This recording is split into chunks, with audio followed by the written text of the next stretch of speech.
Hey everyone, Ladre's PC Optimization here.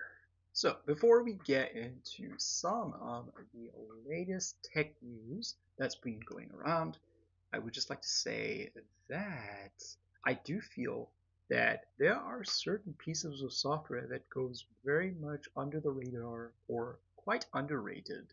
I would just like to give some mentions to Unigit UI, Patch My PC Home Updater, Heimdall for Agent, and only Office. I don't see it generally mentioned because, just to be honest, a lot of people seem to be mentioning mostly LibreOffice, but I don't hear OnlyOffice mentioned a whole lot. Patch My PC is obviously a software updater tool, and so is IMDO for Agent in a lot of ways, but these tools aren't commonly talked about. But anyway, let's continue. So, I guess first up for the news is the AMD launching their new Threadripper processors. Obviously, I would say they are honestly killing it with these processors. The current release, they actually are based off the Zen 5 CPU architecture. 4nm process will definitely come in handy. And with the AVX 2512, and actually coming out with 6400 megahertz memory speed and ECC support right out of the box. They are definitely pushing it. Obviously having options up to 96 cores, 192 threads, and 385 megabytes of cache. With a massive 5.4 gigahertz boost clock right now. They're definitely pushing out some heavy competition here. Intel definitely needs to bring their A game because honestly, AMD is really pushing things hard. Well, I will say that, yeah, I mean, let me know in the comments below if anyone working for a company that's gonna pick these beasts of, CPUs up or anything of the sort. They are just really pushing it far. Our article will be in the description below if anyone wants to take on a bigger read. In other news, there's also AMD's Zen 6 rumor going around. Obviously, I will say take it obviously with a grain of salt. This is just rumors at the moment. Yes, it will have higher clocks, way more cores, but in the desktop space, well, that is very possible since it is Zen 6 being launched. But we'll see. With the now, obviously, having 12 cores is nice to see because we've already seen, what 8 cores, 16 threaded Zen CPUs have been able to achieve. But this really pushes it, giving us way more cache, obviously, because, it generally pushes that up to 40 megabytes of L3 cache. And but this time along, obviously it will retain the 2-channel DDR5 setup, but I do think, they are starting to really, obviously, this is also on a better refined nanometer node process. If anyone wants to go over watching the video as well as article is in the description below. It's also in the description below. I will say that it is a huge uplift. So it does mention AMD is exploring possibility of stacking multiple layers of 3D cache.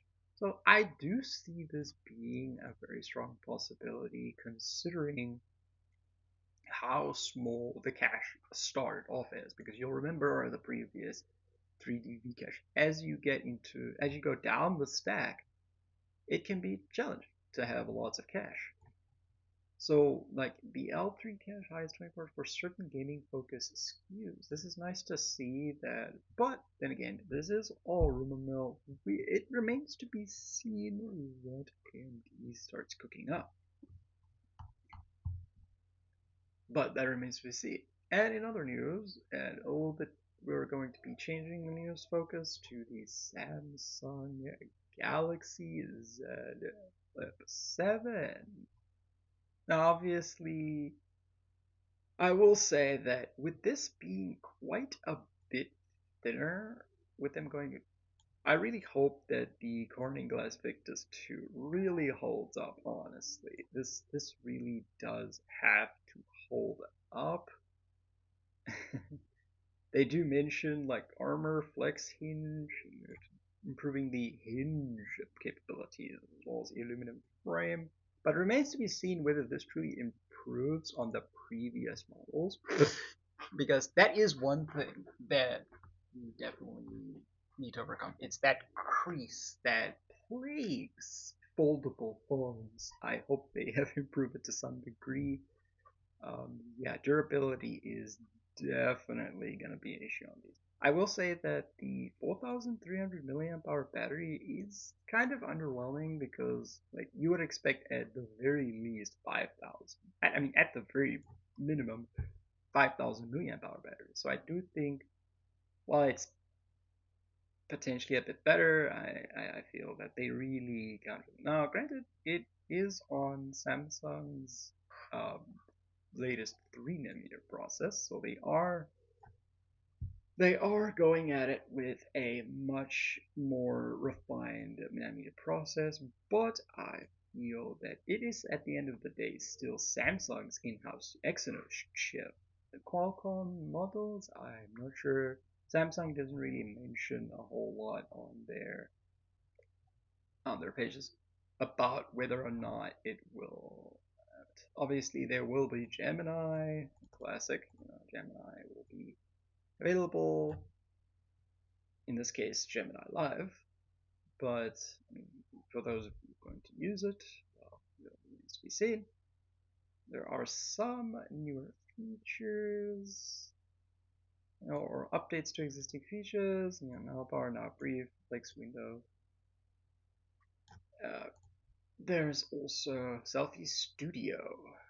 Now, granted, obviously this will have. I do think the 12 megapixel ultra wide lens. It's a bit low for my taste, but I would imagine it would really. They really upped the. Uh, this is after all quite a bit. They did definitely up the screen. 10 bits HDR. That's nice to see. It coming to this.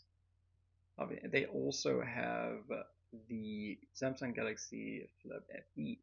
The FE edition, I do think that they have to obviously compromise down on the screen in a way. I do think that they will cut down for the FE model. They will cut down on the sensor of the.